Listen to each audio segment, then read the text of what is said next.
Hello, ഇന്ന് ഉണക്ക മാങ്ങയും ഉണക്ക സ്രാവും കൊണ്ടുള്ള ഒരു ഡിഷാണ് ഉണ്ടാക്കുന്നത്. അതിനായി കുറച്ച് ചുവന്നുള്ളിയും വെളുത്തുള്ളിയും ഇഞ്ചിയും പച്ചമുളകും തക്കാളിയും അരിഞ്ഞു മാറ്റി വയ്ക്കുന്നുണ്ട്.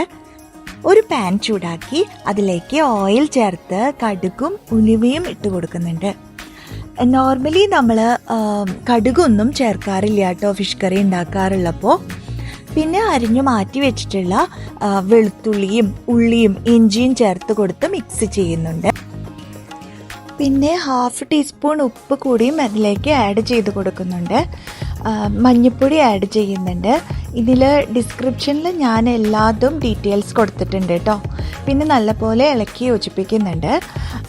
പിന്നെ ഇതിലേക്ക് കുറച്ച് മുളക് പൊടിയാണ് ചേർത്ത് കൊടുക്കുന്നത്. അതൊരു 1.5 ടീസ്പൂണോളം മുളക് പൊടി നമ്മൾ അതിലേക്ക് ചേർത്ത് കൊടുക്കുന്നുണ്ട് കേട്ടോ.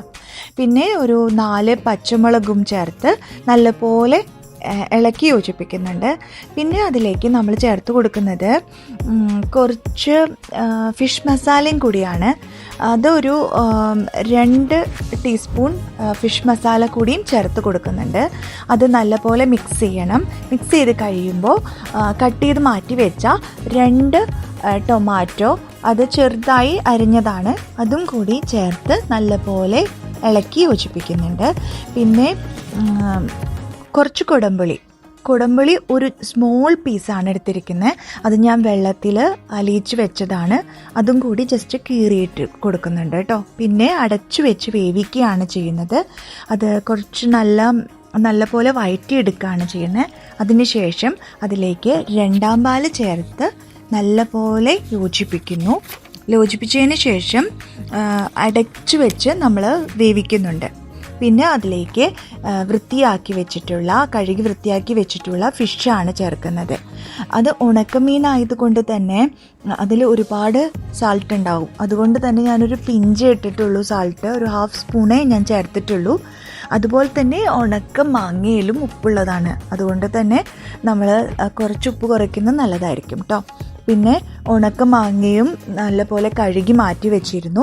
അതും കൂടി ചേർത്ത് യോജിപ്പിച്ചതിന് ശേഷം അടച്ചു വെച്ച് വേവിക്കുകയാണ്. പിന്നെ ഒന്ന് എടുത്തു നോക്കുമ്പോൾ കുറച്ചുകൂടിയും ഒന്ന് തിക്കായിട്ടുണ്ട്.